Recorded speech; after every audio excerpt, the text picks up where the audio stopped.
Welcome to the abject alphabet. We'll begin with the letter B.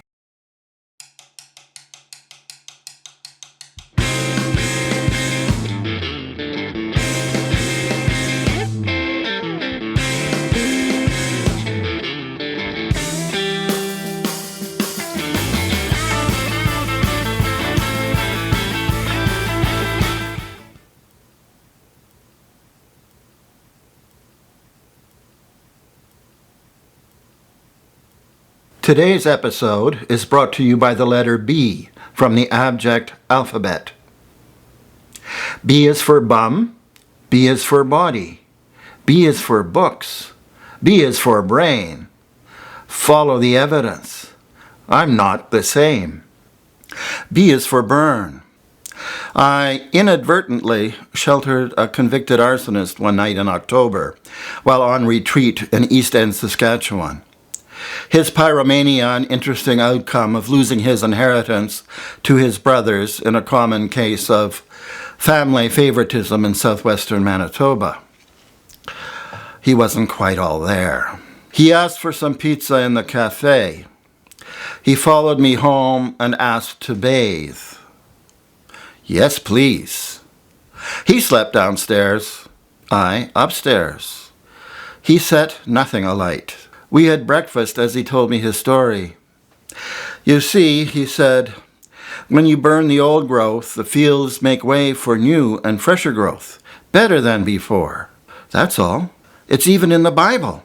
He showed me his newspaper clippings. I gave him $20 to gas his motorcycle with the cardboard sign, Truth, spelled with a V, on his windscreen, to get him on his way down the Redcoat Trail. And again, Burn is for Mad Shadows, which I read when I was 19. The same age as Marie-Claire Blais when she wrote it. Made an impact and a big influence on my Jimmy Bang poems, published in 1979, 20 years later. There is a fire. The kind of guy. He was the kind of guy who could buy the wrong duct tape, not knowing there were many varietals. He was the kind of guy who would tell a psychiatrist sadly how much he missed his flying dreams. He was the kind of guy that would keep trying to delete punctuation for days before he realized it was time to clean his screen. This is from the Mennonite Book of the Dead, aka Dead Mennonites. Her oldest sister. She tore up my get well card while I was in the room. She said she was getting stronger. She was dying. She was going blind. She said she would plant potatoes. She's the one who assaulted me in the church parking lot at our nephew's wedding. I did not press charges. She was 78, as old as I am now. Last summer, she took my present, a clock radio I bought from the city for her 50th anniversary, and smashed it to pieces with an axe. I left her out in the blistering yard. I watched from my cool white car. We never did get along. Now, leaving her grave, nothing I need remember. From my body in parts, pieces of my mind, my bum. One summer, I persuaded my parents to take a 2-week summer vacation, renting a cabin at the lake as many of my friends' parents did regularly. My parents rented a cottage, likely in 1965. I was 10 and never been told about pedophiles, and my father seems to have been as clueless as me.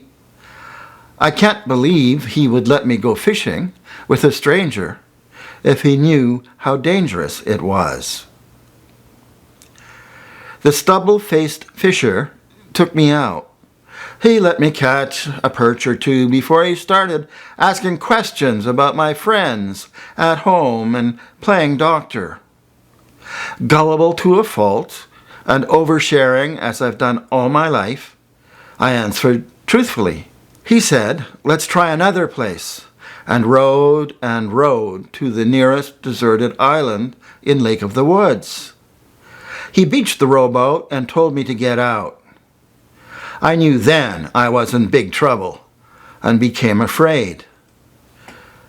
He told me he would tell my father what I did playing doctor, so please get out of the boat. He pulled a knife. Could have been a fish knife. Slipped out of the sheath on his belt. It looked wider and more dangerous. I got out of the boat. He told me to strip, and I started crying, but did as he asked. There wasn't much to take off, a sleeveless t-shirt, a pair of shorts.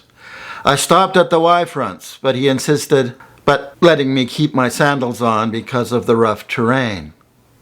He started kissing me and trying to get me to kiss him back. He took my penis in his hand, and he was disappointed I didn't have a hard-on. He wanted me to be the man, he said. He tried to raise an erection by going down on his knees, giving me a blowjob, at first still holding the knife, and then putting it on a moss patch to give more attention to my disappearing penis. He was frustrated, stood, and dropped his pants. He wasn't wearing any gitch, but he couldn't force me to take his penis, not in my mouth or even in my hand. I was afraid, but he didn't want to beat, bruise, bugger, or even bully me. He wanted me to be the man. He lay down on a relatively level area and told me to lie on top of him and asked me to be the man. I was to kiss him and at least thrust my penis into his genitals. Still nothing. Finally, he stopped trying to get me to participate, told me to stand up, and stood next to me. He grabbed my bum a couple of times and masturbated until he ejaculated. Clearly, I had disappointed him.